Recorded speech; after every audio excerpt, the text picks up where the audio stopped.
Ladies and gentlemen, what is back? We are back again in the off season again, but I mean, a lot of football's happening. A lot of good football's happening. And I'm eating pizza because I'm hungry. I also want a podcast, but it's kind of like a weird in between.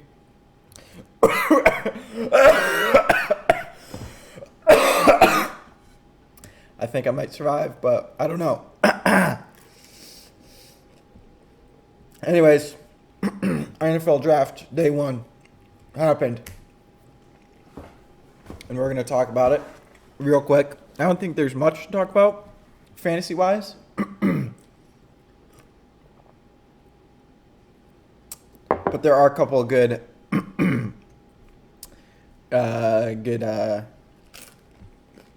come on, give me the NFL draft list. Picks. Come on. There are a couple of good points to bring up that definitely have fantasy implication. Come on. What is this? Round 1. I guess round 2 is going on right now, or it's completed. So we can also look at that after. So first off, Trayvon Walker, Aiden Hutchinson going 1-2. Obviously Jacksonville and Detroit's defense is not going to just all of a sudden be like insane and start scoring major fantasy points. So still straying away from that. Same thing goes for Derek Stingley Jr. at defensive back. At the Texans, Sauce Gardner. So basically what I'm saying is for the top 10, do any of these have really big fantasy implications? No. They do not. Nothing to be looking out for in your fantasy draft. The first person that I would say has big implications would be maybe Charles Cross to Seattle. Because obviously Seattle's offensive line is kind of crap, so at least they got someone. And so that's a step in the right direction. And that's pick number 9. So we're still in the top 10. That being said, I think Rashad Penny still might be the pick for Seattle Seahawks, and I think that's still probably a good pick. But I don't think it really affects that much. All right, so Garrett Wilson to the Jets. Yes, I think this does have fantasy implications, but I think it's more maybe negative towards what's this dude's name? I've got him written down because I want to draft him. Draft. Is it Elijah Moore? The guy on the Jets, Elijah Moore. I think maybe it's a little negative to him. Maybe he'll see a little bit less touches, depending on how well Garrett Wilson gets on.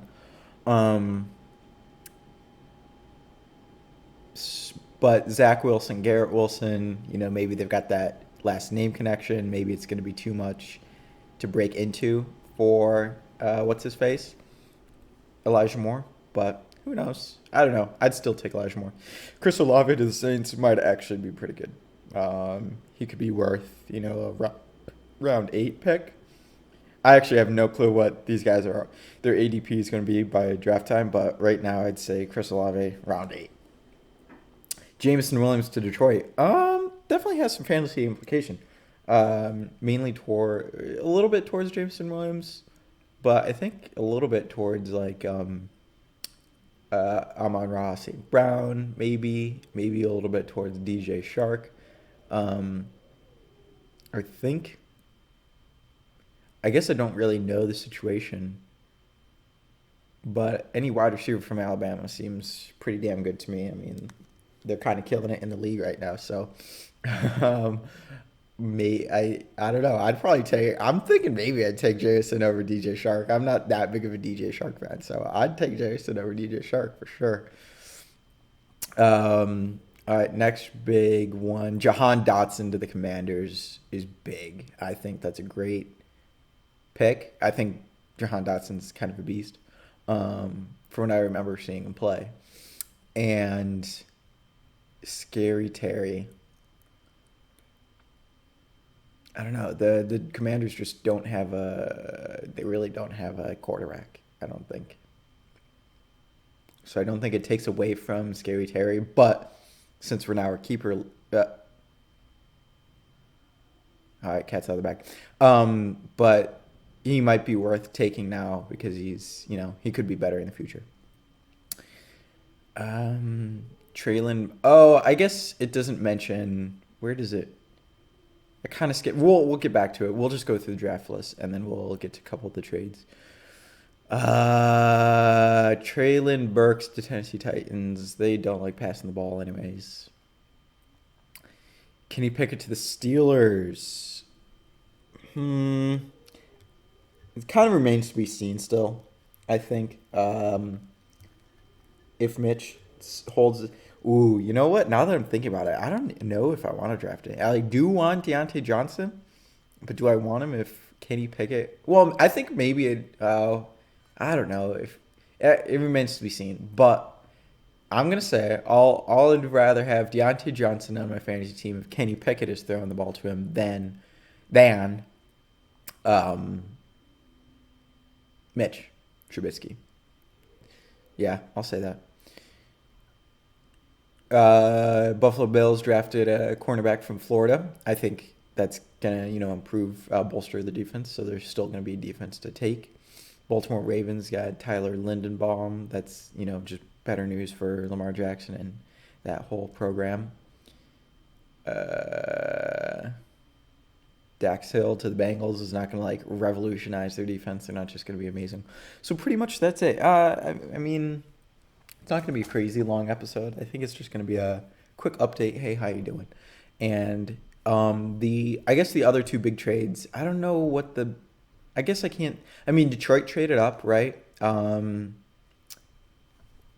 I think the big trades from day one were Arizona trading their 23rd overall to get Marquise Brown. So Marquise Brown's stock is plummeted because now he's going to have to compete for touches with, I think AJ Green resigned. So AJ Green, D-Hop, no longer Christian Kirk, but Rondell Moore, who I think is a great player and they like a lot. So ESPN's saying the Cardinals get the deep that they lacked to complement DeAndre Hopkins and Rondell Moore. And I guess Marquise Brown played with Kyler Murray back in the day. I don't know. I think Marquise Brown's stock drops. Or maybe, yeah, I think it drops because he was the guy at Baltimore and he still didn't have great stats. And so now that he's going to be kind of, one of three and even one of four with Zach Ertz in consideration. I was high on Marquise Brown, but I'm not going to drop. I would stay away from him. And then Marquise Brown leaving, I don't know. I think Devin Duvernay could explode. I don't know who they've got. Rashad Bateman, who's also kind of sick from Minnesota. So maybe Rashad Bateman's going to be a beast this year. So I draft Rashad Bateman now that I think about it. I would draft any of the even though the Ravens don't like wide receivers. I would draft him. Mark Andrews stock is flying high right now, plus $10 billion. And then the other big one is, let me see if I can find it here. Tennessee Titans trading A.J. Brown to the Eagles. And I mean, I'm kind of an A.J. Brown hater. They gave him a 4-year worth $100 million. So not only am I an A.J. Brown hater, but they also paid him, which means he's going to start doing crap. Because once you pay a player, they start playing poorly. So And I mean, I guess I do kind of like Jalen Hurts' fantasy value. So this actually probably helps Jalen Hurts' fantasy value more than AJ Brown. But that's me being a hater of AJ Brown. But I do like Jalen Hurts a lot now. Now that I think about it, because I have a good target. And AJ Brown. Interesting. I mean, other Eagles wide receivers, like, they had none. So could they be impacted? No. I think it's great for Hurts' fantasy value, but AJ Brown, I'm still hating. I don't care about him. And then obviously Tennessee losing AJ Brown. Zach, if you have um Derrick Henry, that was a great trade for you. Because now the Titans basically are just all in on running the ball. I mean, who are they going to pass it to? They've got no one to pass it to now. So they're basically like, all right, I guess we're just running the ball full time now. Which I'm sure Derrick Henry owners will love to hear. So kind of that's it from day one. I think. I don't think there's much else. Leave a comment. Leave a like or not a like necessarily, because this is kind of a crappy podcast. But leave a comment is what I meant to say. Leave a comment if you think I missed anyone in your opinions, and then we can fight in the comment section about why it might be a good pick or not. And so let's just go to day 2 real quick. See what's happened so far. Round 2, 2022.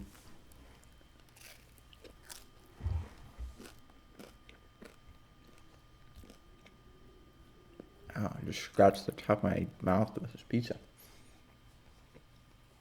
That didn't feel good. Okay. Defensive end to the Buccaneers. That's actually probably good for the Bucs defense fantasy value. Hey, Breece Hall to the Jets. Okay. Who's the Jets running back? Wasn't it Le'Veon? I don't know. Not that high in the Jets. Still, I don't think they'll be. Kenneth Walker to the Seahawks. Okay. So, that means don't draft a Seahawks running back, because who knows?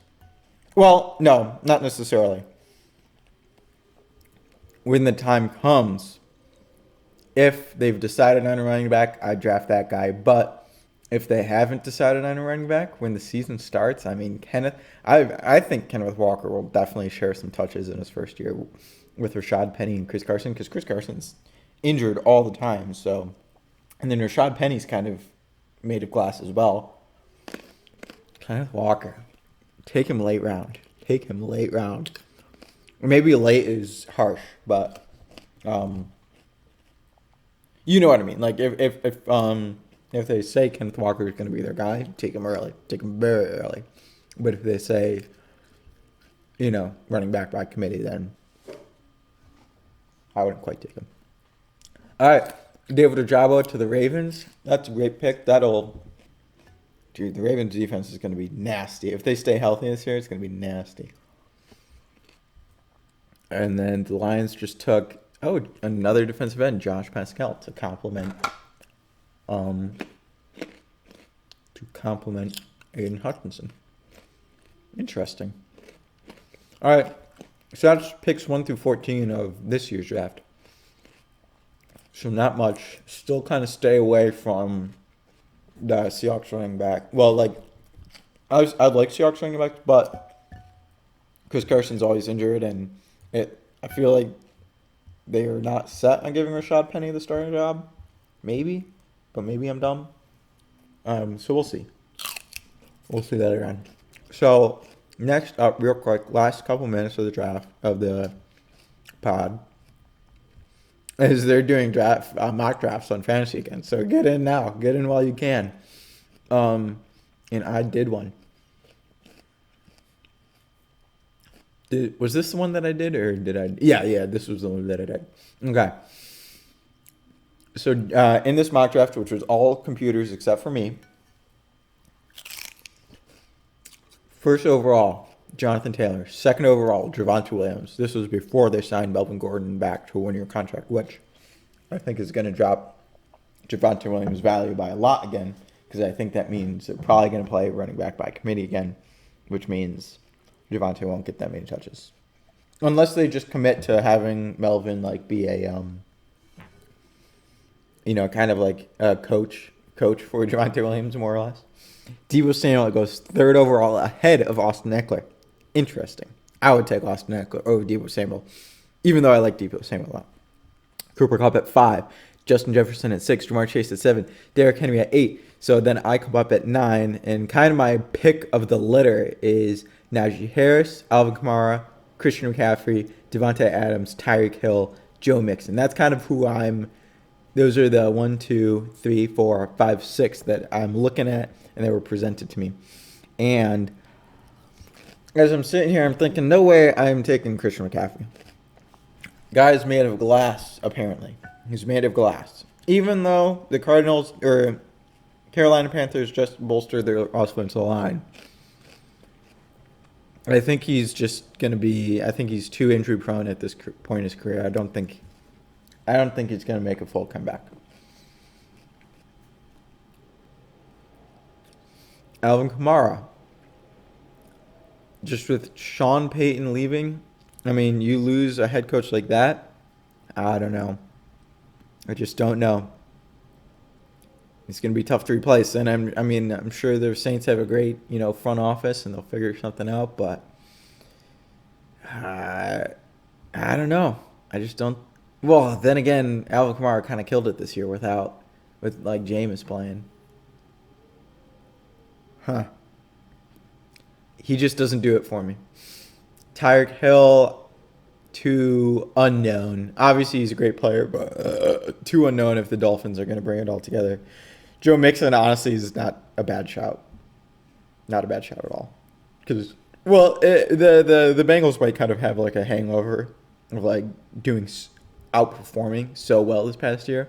So his production might dip, but he's honestly not a bad shout. But point being, I forgot to say Devontae Adams. Yeah, Devontae Adams is a good pick, but I just don't like him first round. So all in all, I took Najee. They're going to have, a young quarterback, same coach, same offensive line. I think maybe they bolstered it. I think the Steelers like to run the ball, and Najee Harris had a really good end to the first part of his season.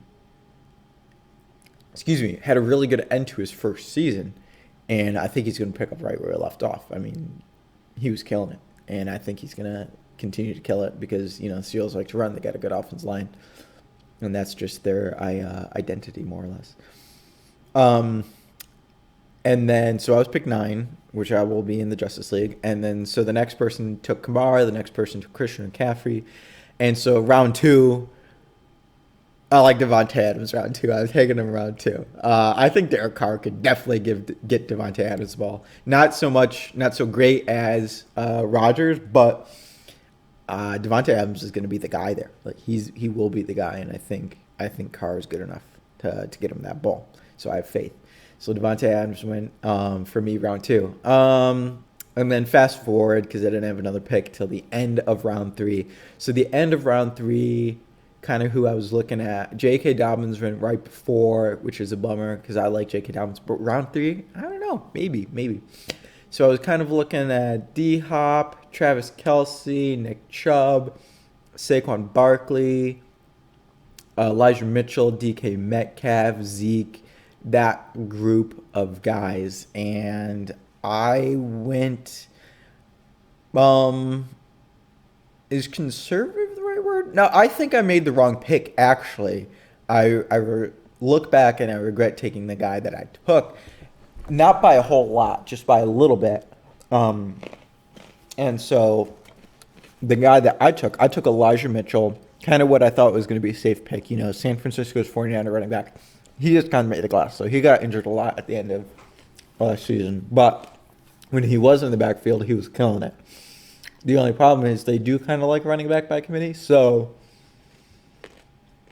he's not going to, have Derrick Henry numbers, but he'll have good enough numbers because I think this year, I'm saying it right now, is going to be the year of the wide receiver. This year, as seen by, all the wide receivers going super high, super early, you're going to want good wide receivers on your team this year. They're going to matter the most. It's going to be quarterbacks and wide receivers are going to matter the most. Running backs are just going to be there to supplement. For me, it used to be quarterbacks and running backs matter the most, and wide receivers are just there to supplement. Now, this year, it's the opposite. It's going to be critical to have a good wide receiver. So, that being said, I'm 1-1. I've got one running back, one receiver. I took Elijah Mitchell. The next guy to go was Nick Chubb, and I wish I would have taken Nick Chubb instead of Elijah Mitchell. I think he's a little bit more proven. If Deshaun Watson plays, no matter, even though he's kind of a shit guy and, a rapist or whatever, he will make that offense electric, and Nick Chubb's going to bonus from that. So I do kind of want Nick Chubb on my team this year. And then D-Hop went round 4, pick 1. And I went for positional value. Travis Kelce, get him straight in the team. Come on, he's their top wide receiver now, pretty much. I mean, he's going to be the guy that Mahomes looks to all the time now. Without Tyreek down there, Travis Kelce is going to be the guy. He's going to be a beast. So I took him round 4, pick 2. All right, fast forward. End of round 5. I went with Elijah Moore, which I'm looking at now, and I'm thinking, that's not a great pick. It's the Jets. He was electric at the end of the season, but there's got to be a better pick than that, honestly. I'd maybe take, if another tight end is open, I'd maybe take another tight end. I feel like looking at the guys that went around, Dallas Goedert went round 6, pick 3. Dalton Schultz went round 6, pick 5. See, I'm just not, this spot is bad. This round 5, pick 9. It's just a bad spot. The people to go before are Michael Carter and Amon-Ra St. Brown. It's just an awkward spot. Not a lot of good names on the board at this point. So I might have to reach. Is that the word? Yeah, reach. So I took Elijah Moore. Round 6, pick 2. My original pick was thwarted. Josh Allen went round 6, pick 1. So I took kind of who I'm thinking might be one of the next best options. I took Justin Herbert. See what you will. I'll just leave it at that. We'll scroll down. Round 7, pick 9. Kind of the same. Not a lot of great names on the board at this point.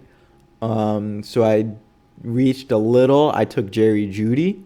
And it's a little bit of a risky pick because who knows. But he's a great wide receiver, I'm pretty sure. And now he's got Russell Wilson thrown to him. So I think he could be sneaky good. And if I get him round 7 late, I kind of like that pick. I like that pick a lot.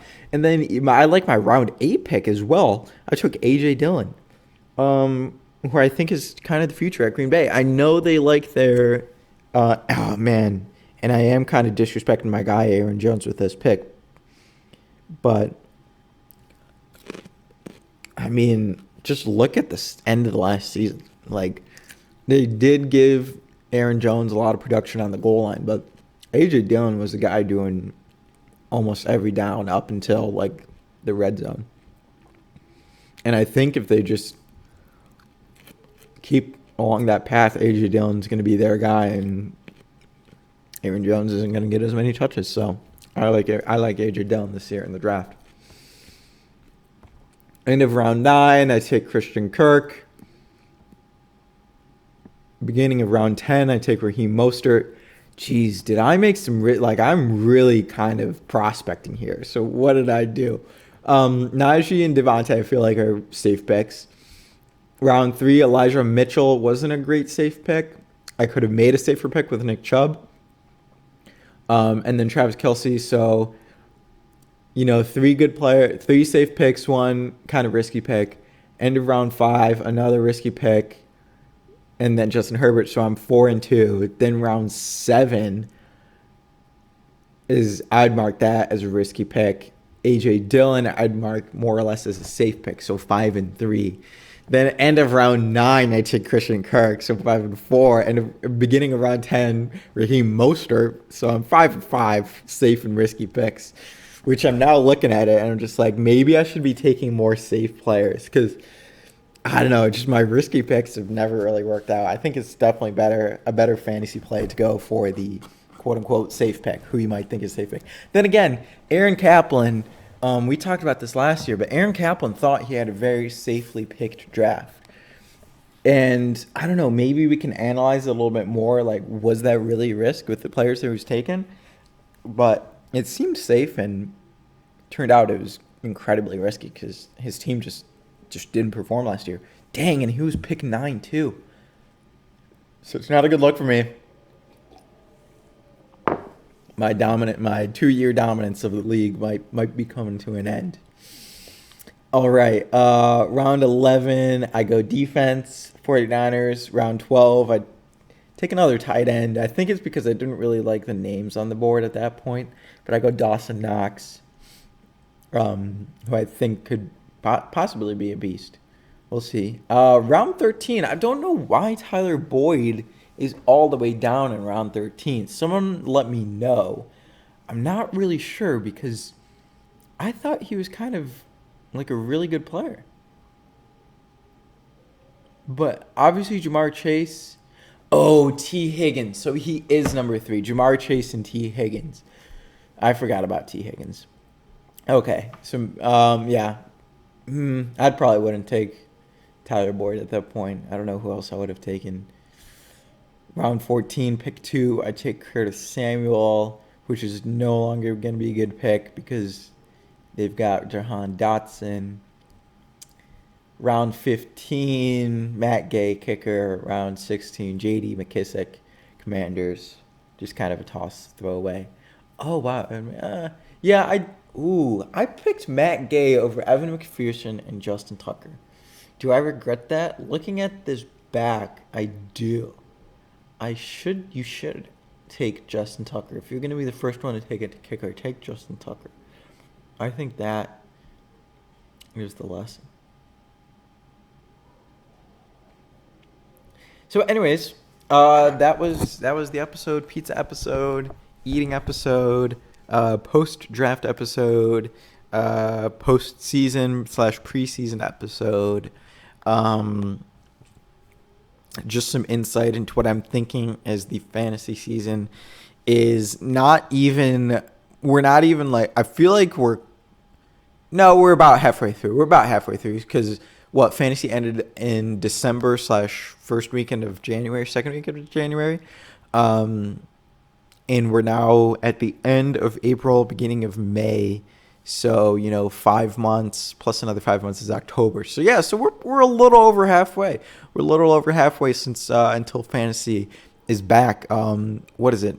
August? Fantasy is basically back in August. That's when I did, a few episodes leading up to the draft. And that's probably when I'll start doing episodes again. More regular episodes. So, yeah, a couple long months to come, but, I'll probably do a couple mock drafts. I'm trying to limit myself to just one every month because if you do it too often in the preseason, you're just going to be thinking about it too much, and you're going to be like, I don't know, it's not good. It's not good. So thanks for stopping by. Short one in the off season.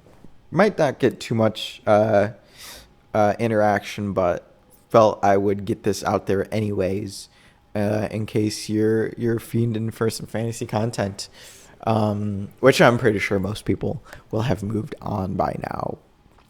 But anyways, yeah, thanks for dropping by. Thanks for listening to the JL Fantasy League podcast. And I hope you have a great weekend. And I will catch you on the flippity flop.